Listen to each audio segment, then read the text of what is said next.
বাধ্যতামূলক অবসরে যাওয়া পুলিশের অপরাধ তদন্ত বিভাগের প্রধান ও অতিরিক্ত আইজিপি মোহাম্মদ আলী মিয়ার বিরুদ্ধে নানা অনিয়ম, দুর্নীতি ও স্বেচ্ছাচারিতার তথ্য পাওয়া গেছে। সিআইডিতে অন্তত 6 জনের একটি নিজস্ব সিন্ডিকেট তৈরি করেছিলেন তিনি। এই সিন্ডিকেটের মাধ্যমে চলত তার আইন বহির্ভূত কার্যক্রম। মামলা রুজু, অভিযান, তদন্তের সিদ্ধান্ত থেকে নিষ্পত্তি পর্যন্ত সবকিছুই রেখেছিলেন নিজের নিয়ন্ত্রণে। এসব কাজ চালাতে বিভিন্ন ইউনিটের বিশেষ পুলিশ সুপার ও ডিআইজি পদমর্যাদার কর্মকর্তাদের ক্ষমতা খর্ব করেও রেখেছিলেন তিনি। মোহাম্মদ আলী মিয়ার অনিয়ম, দুর্নীতির বিরুদ্ধে অধীন কোনো কর্মকর্তা টু শব্দ করারও ক্ষমতা ছিল না। তবে তিনি চাকরি থেকে বাধ্যতামূলক অবসরে যাওয়ার পর মুখ খুলতে শুরু করেছেন সাবেক ও বর্তমান কর্মকর্তারা।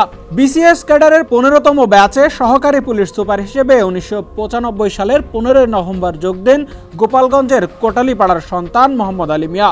2022 সালের আগস্টে তিনি দায়িত্ব পান সিআইডি প্রধানের। গত 5 আগস্ট গণঅভ্যুত্থানে শেখ হাসিনা সরকার পতনের পর 13 আগস্ট মোহাম্মদ আলীকে সিআইডি থেকে সরিয়ে পুলিশ সদর দপ্তরে সংযুক্ত করা হয়। এরপর গত 22 আগস্ট তাকে বাধ্যতামূলক অবসরে পাঠানো হয়। অনুসন্ধানে ঢাকায় মোহাম্মদ আলীর বেশ কিছু দামি জমির তথ্য পাওয়া গেছে। এর মধ্যে রাজধানীর আফতাবনগর সংলগ্ন আনন্দনগরে 12.37 শতক জমির একটি প্লট, বাড্ডা মৌজায়, মিরপুরের বাউনিয়া মৌজায় ও পূর্বাচলে 5 কাঠা ও কেরানীগঞ্জের 5 কাঠার প্লট রয়েছে তার। এছাড়াও অন্যের নামে একাধিক ফ্ল্যাট কিনেছেন বলে বিশ্বস্ত সূত্র জানিয়েছে। অভিযোগ আছে মোহাম্মদ আলী মিয়া মালয়েশিয়া ও লন্ডনে বিপুল পরিমাণ টাকা পাচার করেছেন। মোহাম্মদ আলীর আমলে সিআইডির পক্ষ থেকে মামলা করা হয় মাত্র 398টি। তার আগে একই সময়কালে সিআইডি নিজ উদ্যোগে মামলা করেছিল 2201টি।